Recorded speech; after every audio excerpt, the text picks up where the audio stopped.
കർത്താവിന്റെ അതിപരിശുദ്ധമേറെ തിരുനാമം വാഴ്ത്തപ്പെടുമാറാകട്ടെ.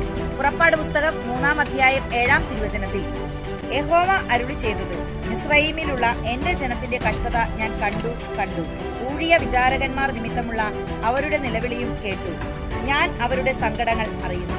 പ്രിയപ്പെട്ടവരെ, നാം കഷ്ടതയിലൂടെയും ഞെരുക്കങ്ങളിലൂടെയും വേദനയിലൂടെയും കണ്ണുനീരിലൂടെയും കടന്നു പോകുന്നത് കാണാൻ ആഗ്രഹിക്കുന്ന ഒരു ദൈവത്തെയല്ല ഞാനും നിങ്ങളും ആരാധിക്കുന്നത്.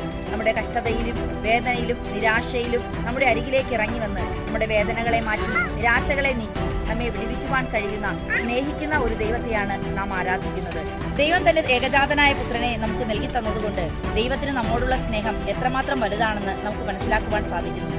പ്രിയപ്പെട്ടവരെ, 8-ാം വാക്യത്തിൽ നമുക്ക് കാണുവാനായിട്ട് സാധിക്കുന്നു, അവരെ മിസ്രയീമ്യരുടെ കയ്യിൽ നിന്ന് വിടുവിപ്പാനും ആ ദേശത്തു നിന്ന് നല്ലതും വിശാലവുമായ ദേശത്തേക്ക്, പാലും തേനും ഒഴുകുന്ന ദേശത്തേക്ക്, കനാന്യർ, ഹിത്യർ, അമോര്യർ, പെരിസ്യർ, ഹിവ്യർ, യെബൂസ്യർ എന്നിവരുടെ സ്ഥലത്തേക്ക് അവരെ കൊണ്ടുപോകുവാനും ഞാൻ ഇറങ്ങി വന്നു. നിങ്ങളായിരിക്കുന്ന സ്ഥാനത്ത് നിങ്ങൾ അനുഭവിക്കുന്ന ഞെരുക്കങ്ങളെ നീക്കി ഒരു വിശാലത വരുത്തുവാൻ, നിങ്ങളായിരിക്കുന്ന നിങ്ങളുടെ കണ്ണുനീരിന്റെ അനുഭവങ്ങളിലേക്ക് ഇറങ്ങി വന്ന് നിങ്ങളെ വിടുവിപ്പാൻ തക്കവണ്ണം കർത്താവിന്റെ സാന്നിധ്യം ഇന്ന് ഈ സമയം നിങ്ങളോട് കൂടെയുണ്ട്. അവിടുന്ന് നിങ്ങളെ വിടുവിക്കുന്ന ദൈവമാണ്. God bless you.